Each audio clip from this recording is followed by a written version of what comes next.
இந்த year girls ஸ்டூடெண்ட்ஸுக்கு தங்கத்துக்கு இடம் இல்லாதனால நாங்க இந்த ஸ்ட்ரைக் பண்றோம். இது வரைக்கும் விசி ரெஸ்டார்ட் யாரும் எங்களை பாக்குறதுக்காக வரல. நேத்து போயிருந்தோம், ஆனா நாங்க சொன்னது எதுவும் கேட்கல. சோ இன்னைக்கு நைட் ஃபுல்லா இங்க படுத்து நாங்க இங்க தான் தூங்க போறோம், இங்க தூங்கி ஸ்ட்ரைக் பண்ண போறோம். அவங்க வந்து இதுக்காக என்ன பண்ண போறாங்கன்னு சொன்னா மட்டும்தான் நாங்க இங்க போக போறோம்.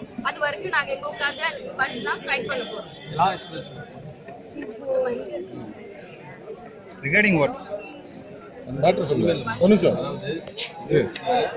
போராட்டம் நடத்துறோம். போராட்டம்னா நாங்கள் கேட்டு இருக்கோம் ஹாஸ்டல்ஸ். ஆனால் எந்த வருஷமுமே ஒழுங்காக ஹாஸ்டல்ஸ் தரதில்லை. நிறைய பேர் போன வருஷமே கஷ்டப்பட்டுருக்காங்க. இந்த வருஷம் டோட்டலாக எதுவுமே தரல. அதனால தான் நாங்கள் இப்போ போராட்டம் பண்ணுறோம். இது நிறைய வருஷமாக கேட்குற ஒரு இதுதான். ஆனால் எங்களுக்கு இப்போ வரைக்கும் இது நடக்கலை. இன்னைக்கு நைட் நாங்கள் அதுதான் எல்லாருமே பொண்ணுங்க எல்லாருமே வெளியே ஹாஸ்டல் வெளியில் வந்து இங்கே படுத்து போராட்டம் பண்ணுறோம். எங்களை பிசி ரெஜிஸ்டர் வந்து எங்களை பார்த்து பேசுகிற வரைக்கும் நாங்கள் இங்கேருந்து கிளம்ப மாட்டோம். அண்ட் இப்போ வரைக்கும் அவங்க சைட்லேருந்து ஒரு ரெஸ்பான்ஸ் இல்லை. இப்போ வரைக்கும் ஒரு வாட்டி கூட வந்து எங்களை பார்க்கல, எங்கள் கூட எதுவுமே பேசல. ஸோ இன்னும் நாங்கள் இது நடக்கிற ஏதாச்சும் ஒரு ஆக்ஷன் இதுக்குள்ளே எடுக்கிற வரைக்கும் நாங்கள் இங்கேருந்து போக மாட்டோம். என் பேரு மேகனா.